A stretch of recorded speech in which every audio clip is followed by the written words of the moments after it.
Mechanics Practical, Lecture number 4. What is stress concentration?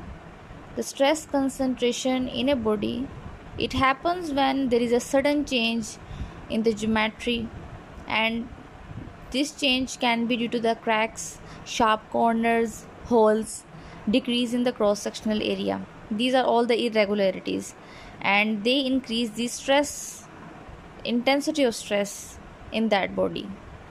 Stress concentration is also known as stress raiser और stress riser. इसको stress raiser और stress riser भी कहते हैं, और ये ऐसी लोकेशन होती है किसी भी ऑब्जेक्ट की, कोई भी मटेरियल हो, मेटल हो, नॉन मेटल हो, एंड अदर ऑब्जेक्ट्स, प्लास्टिक वगैरह.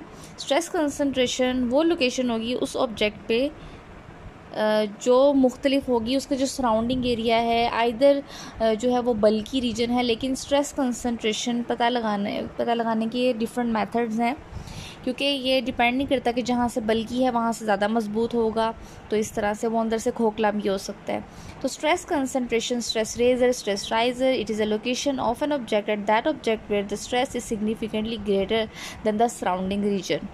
Fatigue cracks always start at a stress raiser, so removing such defects increase the fatigue strength. तो अगर हम इस पे ओवरकम कर लेंगे, इस डिफेक्ट को, जो भी होल्स हैं, क्रैक्स हैं, इसको ओवरकम कर लेंगे तो उस चीज़ में मजबूती आ जाएगी.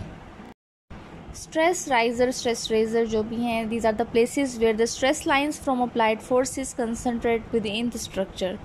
Breakage is most likely to occur at the places.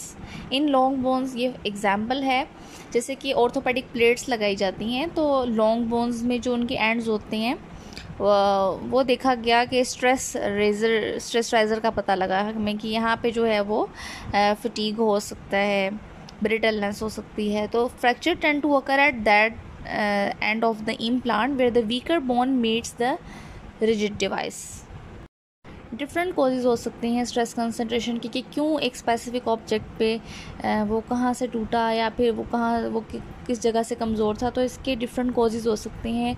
Either जो है वो ज्योमेट्री ही ठीक नहीं थी, एंगल नहीं ठीक था, बनाने का तरीका ठीक नहीं था, अप्लाइड लोड्स, डिसकॉन्टीन्यूटीज़, या फिर किसी स्पेसिफिक एरिया में ज़्यादा लोड पड़ा है, इस वजह से वो वहाँ से क्रैक्स आ गए हैं, या वहाँ पे ज़्यादा स्ट्रेस कंसंट्रेशन हुई है, या फिर मटेरियल डिसकॉन्टीन्यूटीज़ हैं, यानी कि मटेरियल जो यूज़ किया गया उसमें कोई मिलावट है, और एक मटेरियल जो है वो उसकी स्ट्रेंथ ज़्यादा थी, और जो यूज़ किया गया दूसरा मटेरियल उसके साथ उसकी स्ट्रेंथ कम थी, इसलिए डिसकॉन्टीन्यूटी आ गई, तो इसलिए वहाँ पर स्ट्रेस कंसंट्रेशन ज़्यादा हुआ. तो these are all the causes of the stress concentration.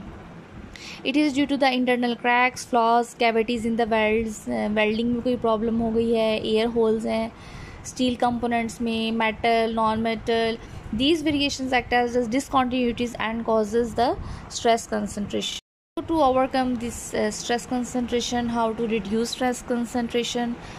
सबसे पहले जो है we should avoid the sharp corners. We should make round corners with maximum radius. And second is sending and polishing surfaces. जो जिस चीज़ को पॉलिश कर दिया जाए उसकी मजबूती भी ज़्यादा हो जाती है. And to remove any notches और डिफेक्ट्स, कोई नोकदार एरिया और any other defect that occur during forming और प्रोसेसिंग, मैन्युफैक्चरिंग के दौरान कोई ऐसी प्रॉब्लम आ गई हो. Lowering the stiffness of the stress load bearing segment, जहाँ पर स्ट्रेट लोड पड़ रहा है उसकी स्टिफनेस जो है वहाँ पे हम उसकी कम कर दें, क्योंकि जितना स्टिफ होगा उतना ज़्यादा जो है वो टूटने के चांसेस होंगे. तो अगर हमें पता है कि इस जगह जो है लोड ज़्यादा पड़ना है, तो उसको हम थोड़ा कोई ऐसा मटेरियल यूज़ करें जो बर्दाश्त कर सके ज़्यादा load.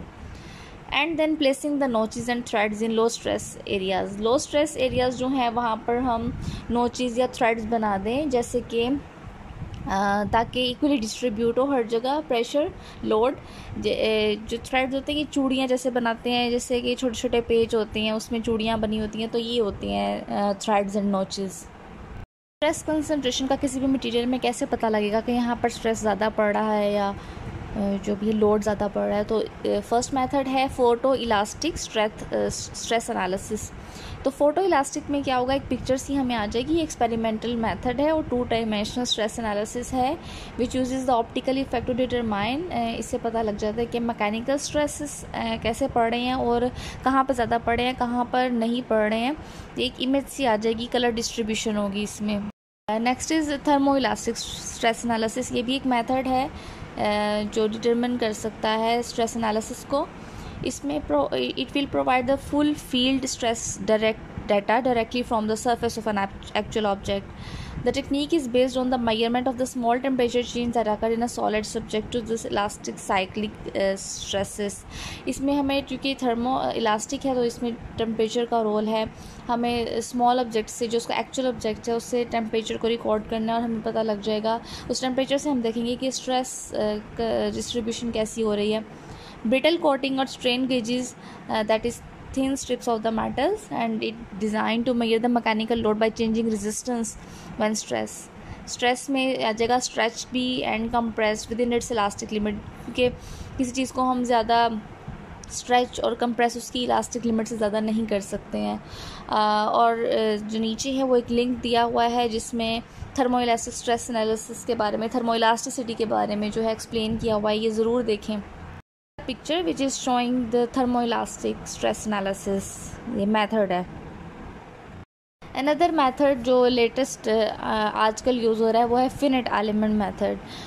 theoretical approaches using elasticity और strength of the material considerations। इसमें न्यूमेरिकल डाटा भी आ जाता है, हमारे पास न्यूमेरिकल मेथड है और जहाँ पे भी न्यूमेरिकल वैल्यूज़ या मैथमेटिकल वैल्यूज़ आ जाती हैं तो हमें उस चीज़ के बारे में एग्जैक्ट इन्फॉर्मेशन मिल जाती है, क्योंकि इसमें प्लस माइनस की भी गलती नहीं होती है।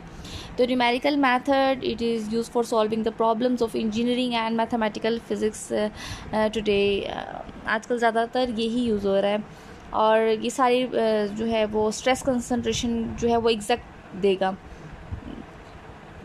लास्ट में फिनिट एलिमेंट मेथड की बहुत अच्छी वीडियो है, मैंने लिंक सेंड किया है और ये बिल्कुल बेसिक्स बताएगा। I hope now you understand about the stress concentration and the method which we use to analyze or determine the stress concentration. Thank you.